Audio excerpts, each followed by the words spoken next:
തെറ്റ് ചെയ്തിട്ട് ഇത് ഇന്നത്തോടു കൂടി നിർത്തി, ഇന്ന് രാത്രി ലാസ്റ്റ് ലവ് അഫെയറിൽ ഉള്ള കുട്ടികൾ ഒരു വാഴ് കേട്ടപ്പോൾ, അല്ലെങ്കിൽ റമദാൻ ആവാറായപ്പോൾ, റബിയുൽ അവ്വലായപ്പോൾ നിർത്തിയേക്കല്ലേ, നിർത്താം അല്ലേ?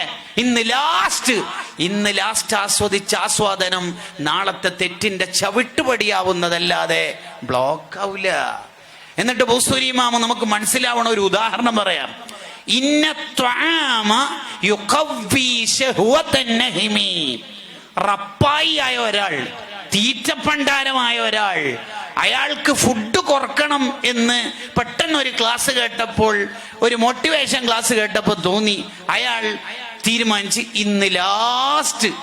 ഇന്നിപ്പോൾ 8 ഇഡ്ഡലി തിന്നാണ്, നാളെ അത് 9 ആവുന്നല്ലാതെ 7 പോകൂല. കാരണം 8ന്റെ രസം പഠിച്ച ആള് 9 പോകും. സുബിക്ക് ശേഷം ഉറങ്ങരുതടോ, ബറക്കത്ത് പോവും. ഇന്ന് ലാസ്റ്റ് അത് തുടക്കമായിരിക്കും, അത് സ്റ്റാർട്ടിങ് ആയിരിക്കും. കാരണം ഉറങ്ങിയതിന്റെ രസം കിട്ടി. ഇനി നാളെ ആ രസം കൂടുന്നല്ലാതെ കുറയില്ല. തെറ്റ് നിർത്താൻ ലോകത്ത് ആരുമല്ല തീരുമാനിക്കേണ്ടത്, അവനവനാണ് തീരുമാനിക്കേണ്ടത്.